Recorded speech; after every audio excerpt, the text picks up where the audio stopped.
অনেক মানুষ আছে আমরা কোরআনের তাফসীর মাহফিল বন্ধ করার জন্য অনেক চেষ্টা করে। আমি নাম বলবো না, রাজনৈতিকভাবে কেউ এই কথাটা নেবেন না। একজন আলেম হিসেবে তাকে শ্রদ্ধা করি, তাকে ভালোবাসি। প্যারেড ময়দান, ঢাকা পল্টন ময়দানে যেই মানুষটার তাফসীর শোনার জন্য লক্ষ লক্ষ মানুষের সমাগম হতো, যেই মানুষটার হাতে হাত রেখে অসংখ্য মুসলিমরা মুসলমান হয়েছে, যেই মানুষটার তাফসীর শুনে অসংখ্য যুবকের মুখে দাড়ি আল্লাহু আকবার বলেন, যেই মানুষটা সারা বিশ্বময় কোরআনের তাফসীর করলো, কোরআনের বুলবুলি বিশ্বনন্দিত মুফাসসির। আমরা অনেকে মনে করেছি এই একজন তাফসীর কারককে আমরা আটকায়া রাখলে পরে হয়তোবা তাফসীর মাহফিল বন্ধ হয়ে যাবে, কিন্তু বিশ্বনন্দিত মুফাসসির, কোরআনের বুলবুলি, কোরআনের পাখি, তিনি বন্দী আছেন। কিন্তু তার উত্তরসূরি লক্ষ লক্ষ মুফাসসির আজকে গ্রামগঞ্জ থেকে শুরু করে রাজধানী পর্যন্ত তাফসীর মাহফিল করতেছে। আল্লাহু আকবার বলেন। এ মুসলমান, একটা কথা বলতে চাই, এই জন্য তাফসীর বন্ধ করার জন্য চেষ্টা করবেন না। আল্লাহ পাক বলছেন এক জায়গায় তোমরা মাহফিল বন্ধ করবে, কোরআনের কথা বন্ধ করবে, কিন্তু আমি রব্বুল আলামিন ওয়া মাকারু ওয়া মাকারাল্লাহ এমন কৌশলকারী 10 জায়গায় মাহফিল সেট করে দেব। সুবহানাল্লাহ। এই জন্য ভাইরা আমার, এই মানুষটার জন্য আমি দোয়া করছি। একজন আলেম হিসেবে তাকে ভালোবাসি।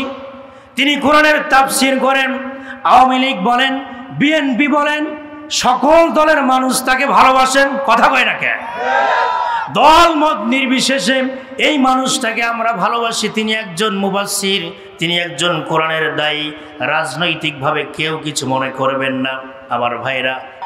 বিভিন্ন মঞ্চে গিয়ে আমরা কোরআনের সত্য কথাগুলো, হক কথাগুলো বলতে পারি না, অনেক চাপ আছে না নাই।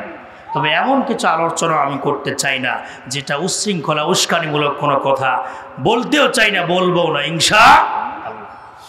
এমনও কথা বলি, এমনও আলোচনা আমরা জানি চিংড়ি মাছের মতো এখানে লাফাবেন, কিন্তু সে আলোচনা করে কোনো লাভ নাই। ভাইরা আমার, আজকে আলোচনা করে গেলাম গরম আলোচনা, পরের দিন কমিটির উপর চাপ, গ্রামের মানুষের উপর 144 ধারা, পাশে আরো 5টা মাহফিল হবে না। এটা কি ঠিক? কথা বলেন। এমন কিছু কথা বলার প্রয়োজন আমি মনে করি না। তবে যেহেতু মাদ্রাসার বিষয় আলোচনা, মাদ্রাসার পক্ষে আমার আলোচনার যে সাবজেক্ট, যে বিষয়, সেটি হচ্ছে কোরআন মানলে জান্নাতি, না মানলে জাহান্নামী। কথা বলেন, কথা ঠিক না ঠিক? এই কোরআন অবশ্যই আমাদেরকে মানতে হবে। কোরআনের সংস্পর্শে যারা আমরা এসেছি, আল্লাহ সুবহানাহু ওয়া তাআলা কিয়ামতের ময়দানে যখন সুপারিশ করার জন্য দেবেন, এই কোরআন আমাদের জন্য সুপারিশ করবে। চিৎকার মেরে বলেন আল্লাহু আকবার। তার বাস্তব একটা হাদিস থেকে আপনাদের এক্সাম্পল দেই। একজন মানুষ যখন মারা যায়, আমরা ওলামায়ে কেরামদের মুখ থেকে শুনেছি যে আতাহু মালাকান, 40 কদম যখন দূরে সরে যায়, এমন সময় 2 জন ফেরেশতা আসে প্রশ্ন করার জন্য। এটা কি আপনারা জানেন? শুনেছেন এ কথা? একটু জবাব দেন না কেন? শুনেছেন? শুনেছেন। কিন্তু একজন কোরআনওয়ালা, যেই মানুষটা কোরআন পড়েছে, কোরআন বুঝেছে, কোরআন দিয়ে ব্যক্তি সমাজ চালিয়েছে, তার কবরের অবস্থাটা কি হবে একটু শুনুন।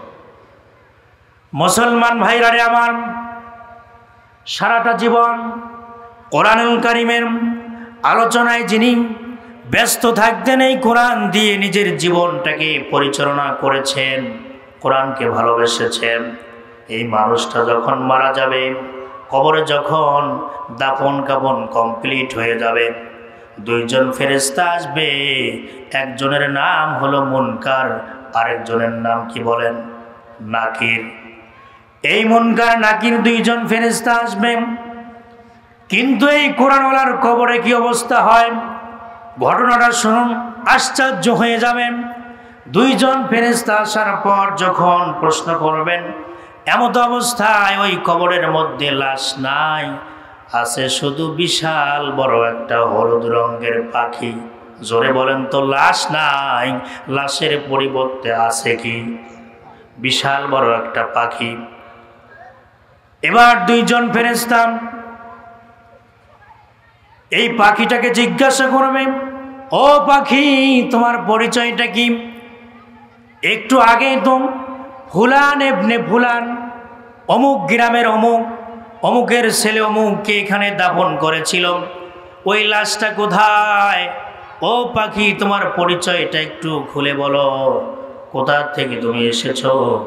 আমরা তো ওই লাশটাকে প্রশ্ন করব, প্রশ্নের জবাব যদি সঠিকভাবে দিতে পারে আমরা জান্নাতের সঙ্গে তার কবরটা কানেকশন করে দেব, আর যদি প্রশ্নের সঠিক জবাব দিতে না পারে তার কবরটা আমরা জাহান্নামের সঙ্গে কানেক্ট করে দেব। ওই লাশটা কোথায় একটু বলো। এবার পাখি বলছেন, এখন কিছুই বলা যাবে না, তবে ওই লাশটা আমার ডানার নিচে আছে, আমি একটু আরামের ঘুম পাড়াচ্ছি। আল্লাহু আকবার বলেন, আরো আওয়াজ দিয়ে বলেন আল্লাহু আকবার। এখন কোনো ডিস্টার্ব করা চলবে না, আমার ডানার ভিতরে ঘুম পাড়াচ্ছি, এখন কোনো ডিস্টার্ব করলে চলবে না। কিন্তু বারবার যখন মুনকার নাকির দুইজন ফেরেশতা বারবার বলছে, ওগো পাখি আমরা তো তাকে প্রশ্ন করব, মেহেরবানি করে ডানা থেকে বের করে দাও। পাখি বলছে না, এখন বের করা চলবে না। ফেরেশতা বলে বের করে দাও, পাখি বলছে না, এখন বের করা যাবে না। দুইজনের ভিতরে ঝগড়া শুরু হয়ে গেল। এটা আবার মারামারির ঝগড়া নয়, এটা হলো মিষ্টি ঝগড়া। আওয়াজ দিয়ে বলেন আল্লাহু আকবার। এই কথা যখন বললেন, শেষ পর্যন্ত পাখি কি বললেন শুনুন, যদি আপনাদের বেশি চাহিদা হয় আমার ডানার নিচ থেকে তোমরা বের করে নাও। শেষ পর্যন্ত ফেরেশতারা এই বিশাল বড় হলুদ রঙের পাখির ডানার কাছে তন্ন তন্ন করে খুঁজতে লাগলেন, কিন্তু কোথাও কোনো লাশ নাই। বাধ্য হয়ে এই ফেরেশতারা আল্লাহ সুবহানাহু ওয়া তাআলার কাছে চলে গেলেন। ডাক দিয়ে বললেন, মাবুদ বহু কবর এগিয়েছি, কিন্তু আজকের কবরের মধ্যে একটা হলুদ রঙের পাখি, কোনো লাশ নাই। পাখির ডানার নিচে লাশ আছে, কিন্তু তন্ন তন্ন করে খুঁজতে লাগলাম, কোথাও কোনো লাশ নাই, কি করব? এবার আল্লাহ পাক বলেন, ও ফেরেশতারা শুনে রাখো, তোমরা যেই কবরে গিয়েছ এই হলুদ রঙের পাখিটার নাম হলো কোরআন। এই কোরআন ওই লাশের সঙ্গে ততক্ষণ পর্যন্ত থাকবে, কিয়ামত যতক্ষণ না পর্যন্ত কায়েম হবে ততক্ষণ পর্যন্ত এই কোরআন এই হলুদ রঙের পাখি হয়ে ওই লাশের সঙ্গে থাকবে। ও ফেরেশতারা শুনে রাখো, তোমরা এমন একজন ব্যক্তির কবরে গিয়েছ যেই মানুষটা আমার কোরআন পড়েছে, কোরআন বুঝেছে, দিন কায়েমের জন্য ইসলামী আন্দোলনে যোগ দিয়ে নিজের জানমালকে আমার জন্য বিসর্জন করে দিয়েছে কোরআনের খাতিরে।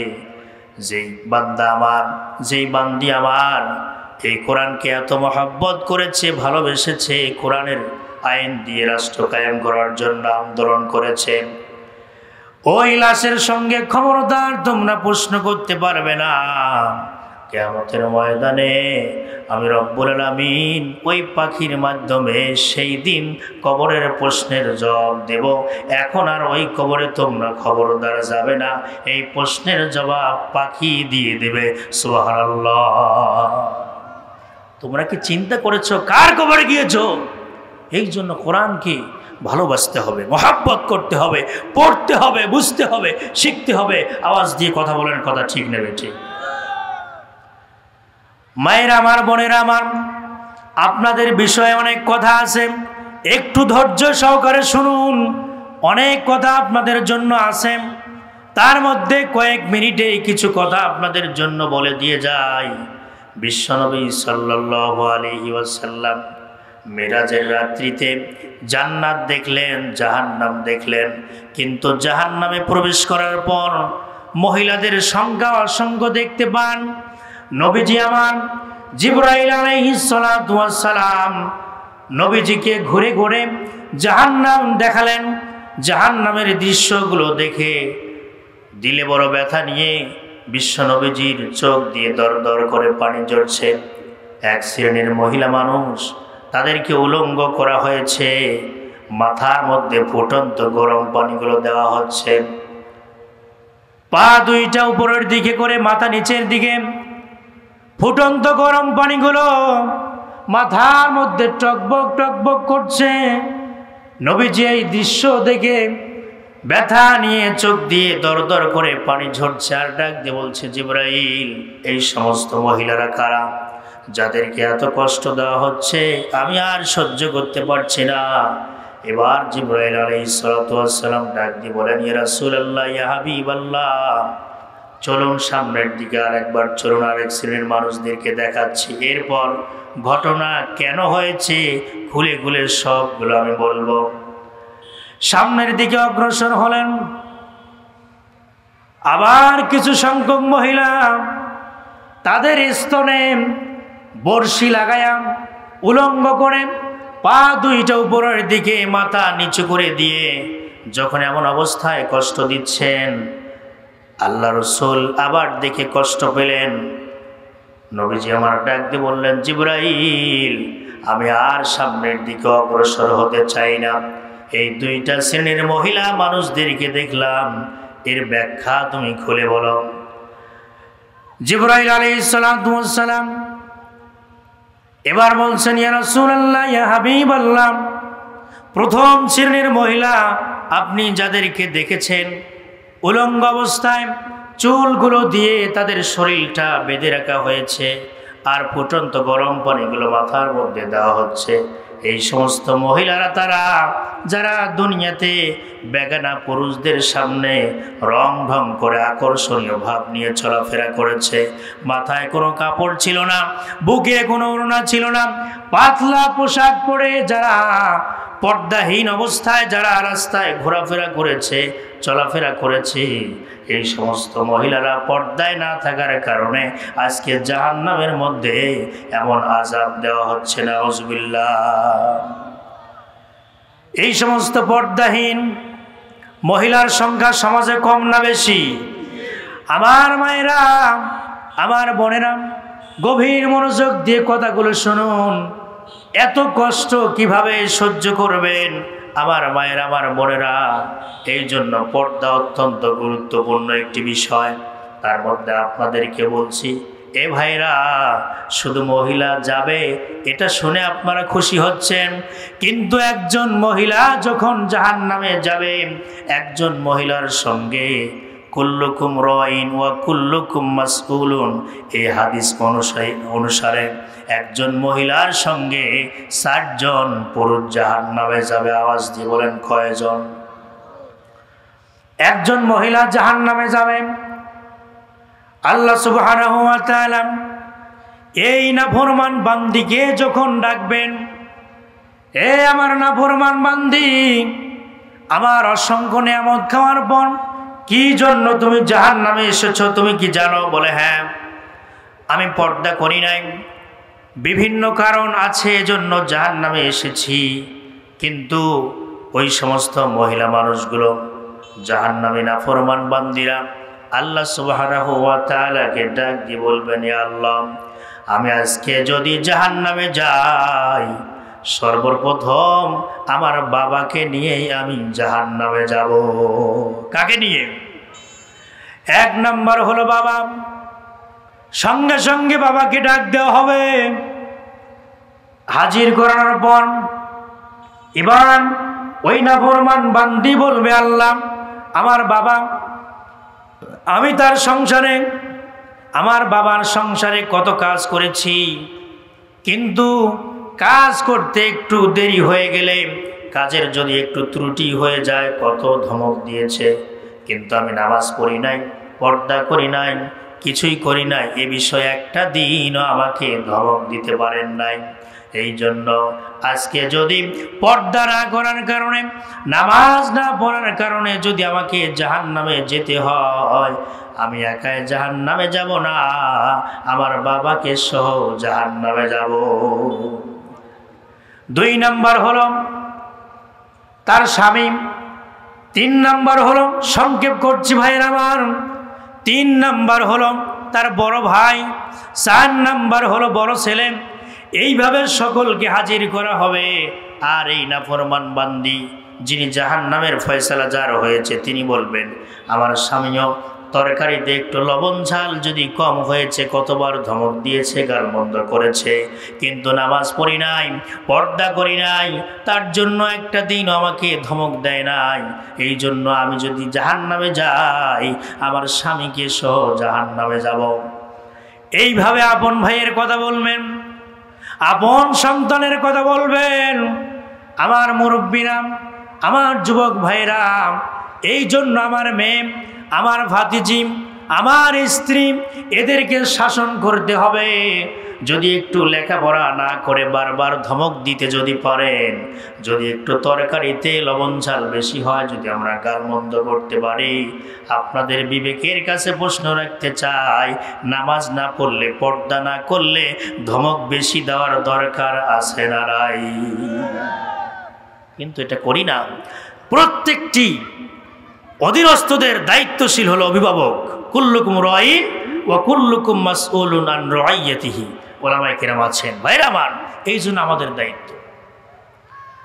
মুসলমান ভাইরা আমার, গভীর মনোযোগ দিয়ে কথাগুলো শুনবেন আমার মা বোনরা।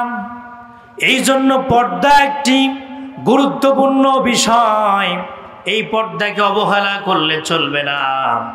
আজকে তো পর্দার বিষয়ে অনেক আলোচনা হয়, আমরা মা বোনদেরকে বলি, মায়েরা আমার, আপনারা খবরদার টাইট ফিট বোরকা পরে খবরদার কখনো চলাফেরা করবেন না। কিন্তু আজকে এই টাইট ফিট বোরকার কথা বলে, পায়জামার কথা বলে যখন ওয়াজ করেছি, কিন্তু মহিলারা আবার আমল শুরু করে দিয়েছে। একটু আমল টাইট ফিট বাদ দিয়া এমন ঢিলাঢালা পোশাক, একটা পায়জামা নেমেছে যার নাম দিয়েছে প্লাজো, কি নাম বলেন? এমন ঢিলা মনে হয় 2 মণি চটের বস্তা, কথা কয় না কে? এই জন্য মায়ের আমার, এমন পোশাক, যেই পোশাক শালীনতার পোশাক, ইসলাম যেটাকে সমর্থন করে, সাপোর্ট করে, এমন বোরকা আপনাকে পড়তে হবে। বোরকার ভিতরে 80 বছরের বুড়ি না 16 বছরের যুবতী এটা যেন বোঝা না যায়। কিন্তু আজকে এমন টাইট ফিট বোরকা, এমন ডিজাইনওয়ালা বোরকা, যেই বোরকাগুলো পরলে উঁচু নিচু অঙ্গ প্রত্যঙ্গের কোথায় কি আছে সব কিছু বোঝা যায়। এর মানে হতো এটা হলো বোরকার নামে ফাজলামি। কথা বলেন, কথা ঠিক কিনা? কিসের বোরকা আপনি পরেন যেটার দিকে মানুষ আরো বেশি আকর্ষণ হয়, চাহিদা হয়, এমন বোরকা কখনো পরা সম্ভব পরা যাবে না। আপনাকে শালীনতা বোঝায় রাখতে হবে আমার মা। 2 নম্বর কারণ হলো, জিবরাইল আলাইহিস সালাতু ওয়াস সালাম ডাক দিয়ে বললেন, ইয়া রাসূলুল্লাহ, ইয়া হাবিবাল্লাহ। 2 নম্বর কারণ হলো, এই সমস্ত মহিলাদেরকে স্তনের ভিতরে বর্ষা লাগাইয়া দিয়া উপরের দিকে পা গুলো রেখে মাথা নিচের দিকে করে ঝুলন্ত অবস্থায় তাদেরকে রাখা হয়েছে। এজন্য যারা পৃথিবীতে নিজের স্বামীকে বাদ দিয়ে অন্য ছেলেদের সঙ্গে যারা পরকিয়া করেছে, জিনায় লিপ্ত ছিল, স্বামীকে দাম দেয় না। বন্ধুর সঙ্গে প্রেম আছে না নাই? স্বামীকে দাম দেয় না, স্বামীর সম্মান বোঝে না। যারা জিনা ব্যভিচারে লিপ্ত, এই সমস্ত মহিলাদেরকে এই শাস্তি দেওয়া হচ্ছে। আমার মায়েরা, আমার বোনেরা, আপনার স্বামী হলো আপনার সম্পদ। আপনার স্বামী যদি আপনার প্রতি অসন্তুষ্ট থাকে, আর আপনি যতই তাহাজ্জুদ গুজারি হন না কেন, যদি আপনি ইন্তেকাল করেন, আপনার স্বামী যদি বলে আমার স্ত্রী আমাকে কষ্ট দিয়েছে, আপনার স্বামী যদি আপনার প্রতি অসন্তুষ্ট থাকে, ওয়াল্লাহি আল্লাহর কসম করে বলছি, আপনার তাহাজ্জুদ দিয়ে 4 পয়সার কোনো লাভ হবে না। আল্লাহর বেশক আপনি জাহান্নামী হয়ে যাবেন। নাউজুবিল্লাহ। এই জন্য মায়ের আমার, বোনেরা আমার, স্বামী অনেক সময় ব্যবসায়িক কাজে বিভিন্ন জায়গায় থেকে আসতে যখন দেরি হয়ে যায়, দরজায় যখন নক করবেন সুন্দর করে একটা সালাম দেন, আর সালাম দিয়ে তাকে রিসিভ করে যদি একটা হাসি মুখে কথা বলে স্বামীকে সম্বোধন করতে পারেন, যদি রান্না বান্নাগুলো সুন্দর করে সামনের দিকে এগিয়ে দিতে পারেন, দুইজনে খোশ গল্প করছেন, স্বামীকে সন্তুষ্ট করছেন, হাসি দিচ্ছেন, মুস্কি হাসি। এই হাসির কারণে আমার মায়েরা ভালো করে শুনুন, একটি দাঁতও যদি বের হয়ে যায়, আল্লাহ রসুল সাল্লাল্লাহু আলাইহি ওয়াসাল্লাম বলেন, স্বামী স্ত্রীর মধ্যে এই মুস্কি হাসি দিয়ে যদি স্ত্রীর একটা দাঁতও বের হয়ে যায়, একটা ছাগল একটা বকরি কোরবানি করলে যেই পরিমাণ সওয়াব হবে, ওই স্ত্রীর আমলনামায় সেই পরিমাণ আল্লাহ পাক সওয়াব দিয়ে দেবেন। সুবহানাল্লাহ। এই জন্য মায়ের আমার, যে কোনো প্রকারে স্বামীকে সন্তুষ্ট রাখার চেষ্টা করবেন। আপনার স্বামী আপনার যেই পোশাক পরলে খুশি হয়, আপনি সেখানে পড়তে পারেন হাজারবার। যত ছোট পোশাক, যত টাইট ফিট পোশাক, এটা অন্য কোনো পুরুষদের সামনে নয়, আপনার স্বামীর সামনে আপনি পড়তে পারবেন। আমার মায়ের, আমার বোনেরা, কিন্তু আজকে সমাজের মধ্যে এমন হয়েছে, বিভিন্ন রকমের কাপড়গুলো, সুন্দর সুন্দর কাপড়গুলো যখন বিয়ের অনুষ্ঠানগুলো হয় সেখানে যায়, কিন্তু স্বামীর সামনে এমন ছেঁড়াফাড়া কাপড়, জোড়াতালি কাপড়গুলো পরিধান করে স্বামীর সামনে আসে। কথা ঠিক কিনা? যত ছেঁড়াফাড়া পোশাকগুলো দেখবেন স্বামীর সামনে পরে আসে, কিন্তু যখন কোনো অনুষ্ঠান হয়, বিবাহ শাদী হয়, সেখানে যত ভালো পোশাক আছে সবগুলো সুকেস থেকে বের করে সে অনুষ্ঠানে পরে যায়। আওয়াজ দিয়ে বলেন, আছে না নেই এমন মহিলা? আছে। আপনার এই পোশাক অন্য পুরুষদের জন্য নয়, এটা আপনার স্বামীর জন্য একমাত্র হক। আওয়াজ দিয়ে কথা বলেন, কথা ঠিক নেবে ঠিক। মা বোনদের বিষয়ে অনেক লম্বা কথা, অনেক লম্বা কথা, সেদিকে আমি যাব না, মূল আলোচনা হেরে যাবে আমার ভাইরা। তবে একটা কথা মহিলাদেরকে বলবো, স্বামীকে সন্তুষ্ট রাখতে পারবেন তখন একটি কথা মনে রাখবেন, যদি কোনো ক্রমেই স্বামী আপনার উপর চড়াও হয়ে যায়, রাগ করে, গালমন্দ করে, আপনি চুপ থাকবেন, দেখবেন স্বামীর মেজাজটা শান্ত হয়েছে। আল্লাহু আকবার বলেন। কিন্তু আজকালকের মেয়ে দেখবেন, একটা কথা যদি রাগের মাথায় বলেন, তার আর 10টা উত্তর আছে না নাই, কথা বলেন না কেন? এজন্য একটা এক্সাম্পল আমি দেই, এই আমলটা আপনারা করবেন মহিলারা যারা আছেন। সেটা হলো, এক হুজুরের কাছে এক মহিলা, বৃদ্ধ মহিলা, তিনি গিয়ে বলছেন, হুজুর আমাকে একটু পানি পড়া দেবেন। বলে, কেন? আমার স্বামী বয়স হয়ে গেছে অনেক, তারপরেও আমাকে গালমন্দ করে, প্রতিদিন ধরে মারে, বিভিন্ন রকমের কমপ্লেন করেছে, অভিযোগ করেছে। তো হুজুর একটু চালাক ছিল, উনি জিজ্ঞাসা করেছেন, মা আপনি যে আপনার স্বামীর বিরুদ্ধে এতগুলো কমপ্লেন করলেন, আপনার বিষয়ে আপনার নিজের কোনো দোষ আছে কি না? নিজের দোষটা একটু কম বলতে চায় মানুষ, কথা বলেন না কেন? তারপরও তিনি বললেন যে, হুজুর আমার একটা মাত্র দোষ, সেটা হচ্ছে আমার স্বামী যখন গালমন্দ করে, রাগ হয়, ওই সময় আমি কথার জবাব দিই, পাল্টা জবাব দিই। হুজুর বুঝতে পারলেন যে কথা এখানে আছে।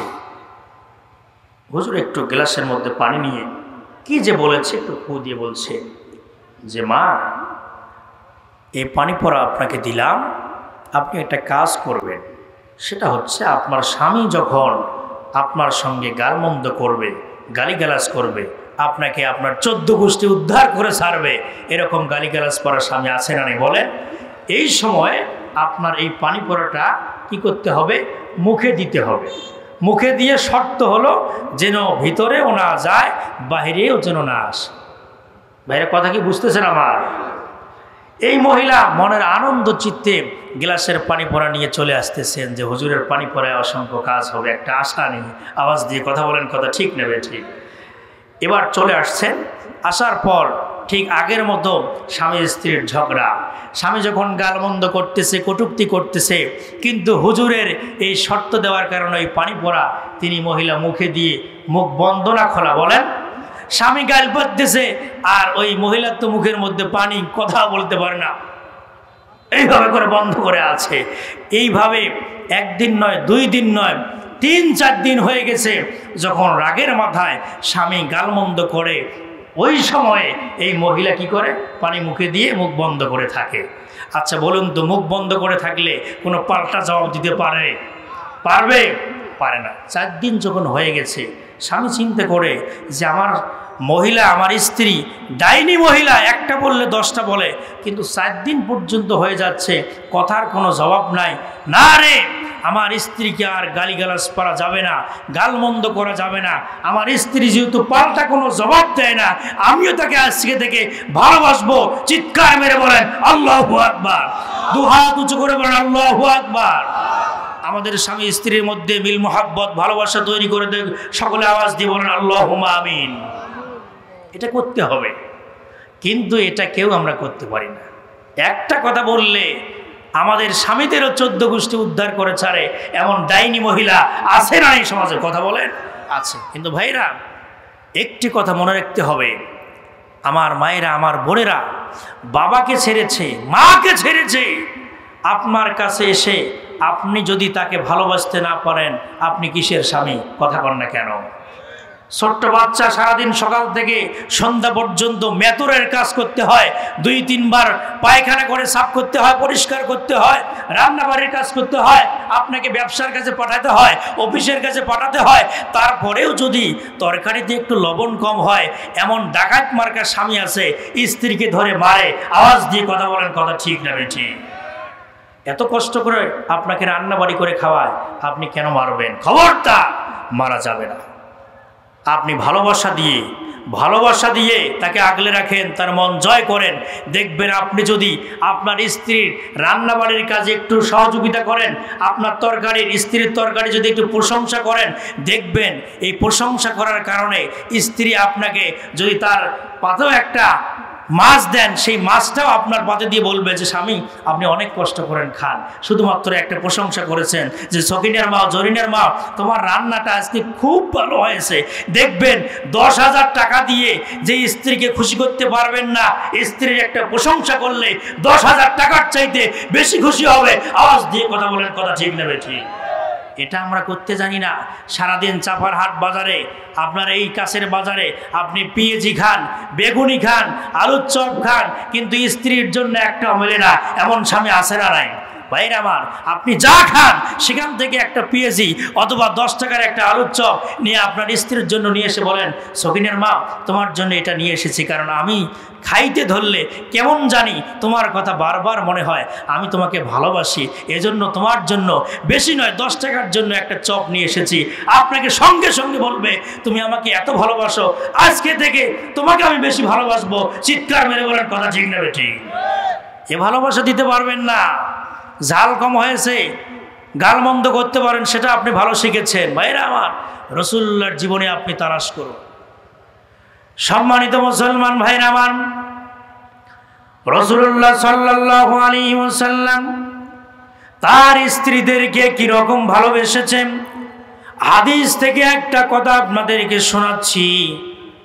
বিশ্বনবী সাল্লাল্লাহু আলাইহি ওয়াসাল্লামের কয়েকজন স্ত্রীদের মধ্যে বেশ কয়েকজন স্ত্রী তারা জোট হয়েছে।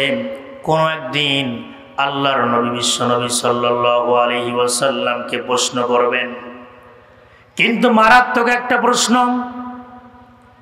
এবার বিশ্বনবীর স্ত্রীদের মধ্যে একজন স্ত্রী ডাক দিয়ে বলো, ইয়া রাসূলুল্লাহ, ইয়া হাবিবাল্লাহ, আজকে আপনাকে এমন একটা প্রশ্ন করতে চাই। ইয়া রাসূলুল্লাহ, ইয়া হাবিবাল্লাহ, মন খারাপ করতে পারবেন না। নবীজি আমার বললেন, কি প্রশ্ন করতে চাও? কেমন ধরনের প্রশ্ন, কি করতে চাও একটু বলো। এবার ডাক দিয়ে বলেন, নবী গো, আপনার স্ত্রীদের মধ্যে সব চাইতে কোন স্ত্রীকে আপনি বেশি ভালোবাসেন?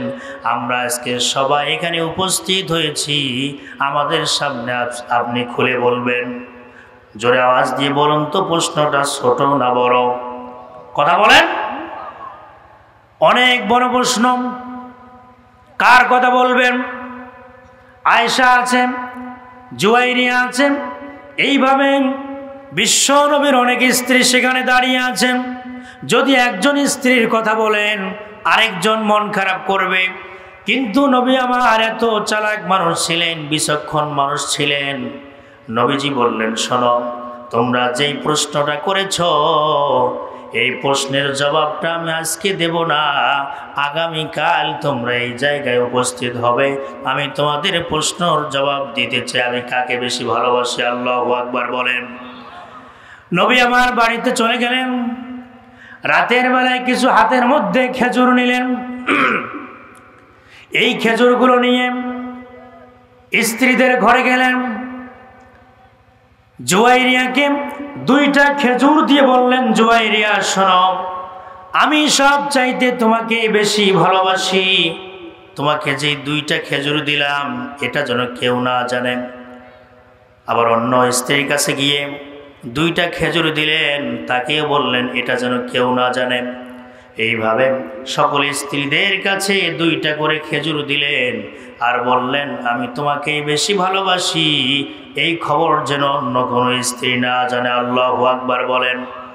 পরের দিন সকালবেলা ওই সময়ে যখন সবাই উপস্থিত হয়ে গেছে, সবার মনের ভিতরে একটা আনন্দ, আমার নবীজি, আমার স্বামী আমাকে বেশি ভালোবাসে। এই আনন্দ নিয়ে সকলে যখন একত্রিত হলেন, এবার জিজ্ঞাসা করলেন, ইয়া রাসূলুল্লাহ, ইয়া হাবিবাল্লাহ, আপনি তো বলেছেন কাকে বেশি ভালোবাসেন, আজকে জবাব দেওয়ার জন্য। এখানে বলতে চেয়েছিলেন, বলুন ইয়া রাসূলুল্লাহ, ইয়া হাবিবাল্লাহ, আমরা শুনতে চাই কাকে আপনি বেশি ভালোবাসেন। নবীজি আমার ডাক দিয়ে বললেন, তোমরা শোনো, গত রাত্রে যার হাতে আমি 2টা খেজুর দিয়েছি তাকে আমি রাসূল বেশি ভালোবাসি। সুবহানাল্লাহ। সবার কাছেই তো 2টা খেজুর দিয়েছে। আল্লাহু আকবার বলেন। জুয়াইরিয়া মনে করেছে গত রাত্রে তো নবীজি আমাকে 2টা খেজুর দিয়েছে। আয়েশা মনে করলেন আমাকে তো 2টা খেজুর দিয়েছে, আমাকে বেশি ভালোবাসেন। দেখেন, এতগুলো স্ত্রীদেরকে তিনি কন্ট্রোল করেছেন, হক আদায় করেছেন, কারো মনে কোনো কষ্ট দেয় নাই, আঘাত দেয় নাই। আমার ভাইরা, আমার একটা স্ত্রী, 2টা স্ত্রী, তাদের মন আমরা জয় করতে পারি না, আমাদের ভালোবাসার অভাব। আওয়াজ দিয়ে কথা বলেন, কথা ঠিক কিনা? একটা স্ত্রীকে ভালোবাসতে আপনি জানেন না। রাসূলুল্লাহ কৌশল করে হলেও দেখেন সকল স্ত্রীদের হক তিনি আদায় করেছেন। আল্লাহু আকবার বলেন। আমার ভাইরা, এই জন্য স্ত্রীদেরকে ভালোবাসবেন। আপনি যা খাবেন তার কিছু অংশ হলেও স্ত্রীর জন্য নিয়ে আসেন। আবার অনেকে কিন্তু বিড়ি খায়, মনে করেন না যে হুজুর তো বললো যা খাবেন নিয়ে আসবেন, আমি বিড়ি খাই, বিড়ি একটা স্ত্রীর জন্য নিয়ে যায়, এটা কিন্তু করা যাবে না। ভাইরা আমার, অনেক লম্বা কথা লম্বা হয়ে যাচ্ছে, সেদিকে আমি যাব না। মূল যে বিষয়টা কোরআন, এই কোরআন আমাদের জন্য সুপারিশ করবে, সুপারিশ করবে।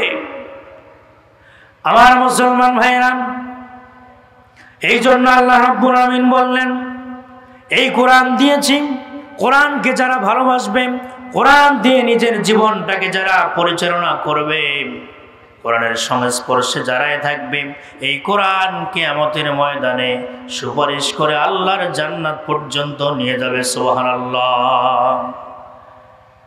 আল্লাহর হাবিব সাল্লাল্লাহু আলাইহি ওয়াসাল্লাম সাহাবায়ে কিরামদেরকে নিয়ে বসেন। হঠাৎ করে নবীজি আমার বললেন, ও আমার সাহাবাইরা, তোমাদের সামনে এমন একটি কথা আজকে বলতে চাই।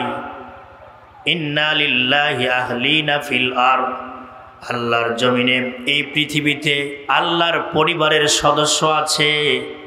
সাহাবায়ে কেরাম অবাক হয়ে গেলেন, ইয়া রাসূলুল্লাহ, ইয়া হাবিবাল্লাহ, আমরা তো জানি সূরাতুল ইখলাসের ভিতরে আল্লাহ তার পরিচয় দিয়েছেন। যারা পারেন আমার সাথে বলেন, কুল হুয়াল্লাহু আহাদ আল্লাহুস সামাদ লাম ইয়ালিদ ওয়া লাম ইউলাদ ওয়া লাম ইয়াকুল লাহু কুফুয়ান আহাদ। আল্লাহু আকবার বলেন।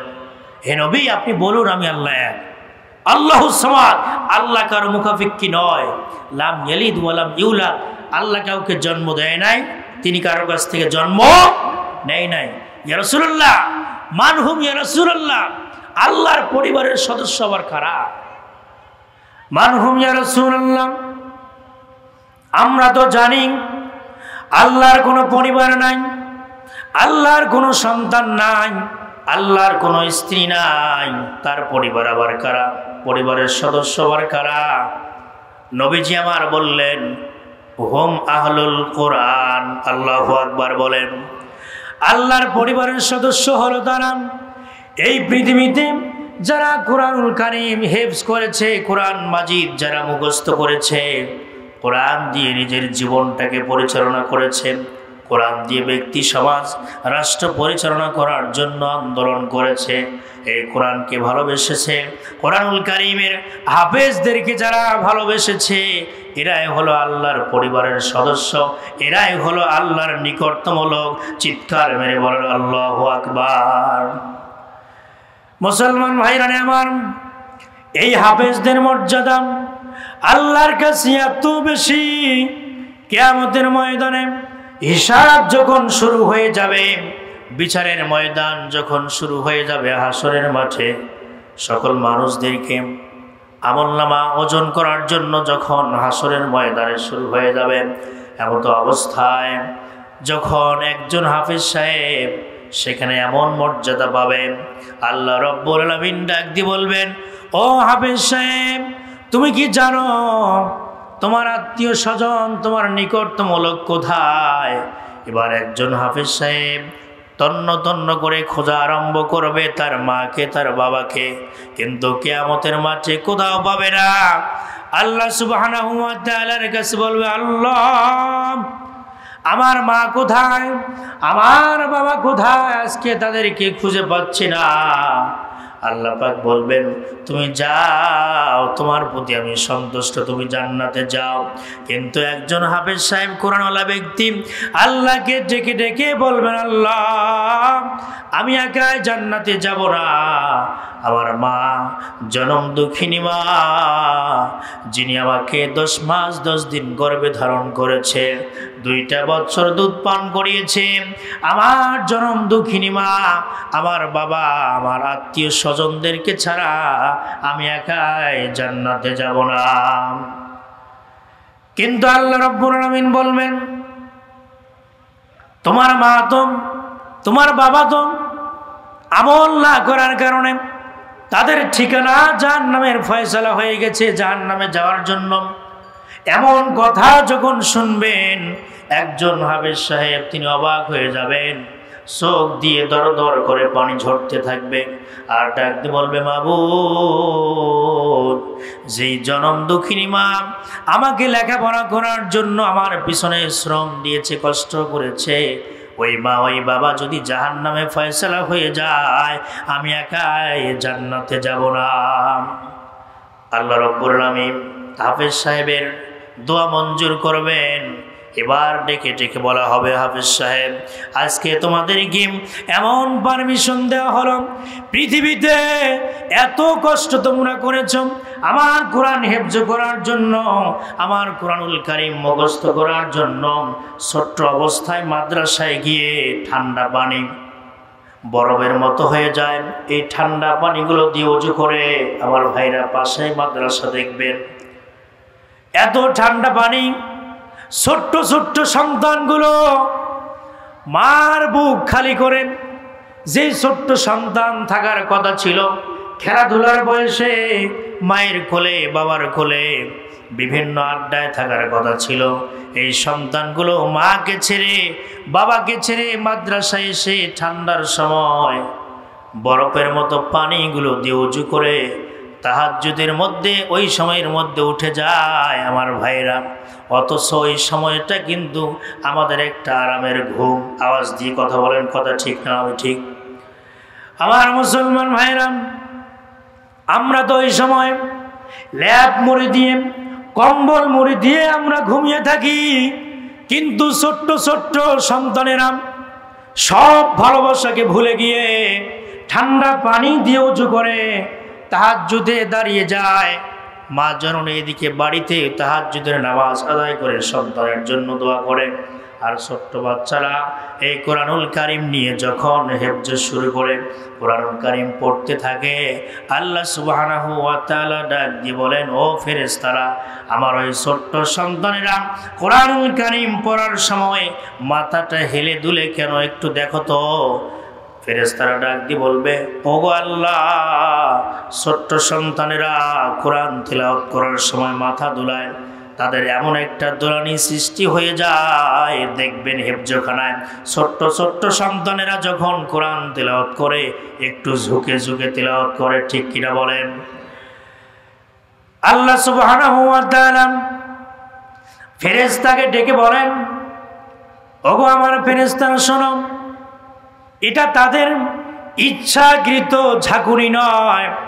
আমার সন্তানেরা, আমার যখন এই সন্তানেরা, আমার ছোট্ট বান্দারা কোরআনুল কারীম তিলাওয়াত করতে থাকে, আমি রব্বুল আলামিন কুদরতি কায়দায় তাদেরকে দোলায়া দেই। আল্লাহু আকবার বলেন, চিৎকার মেরে বলেন আল্লাহু আকবার।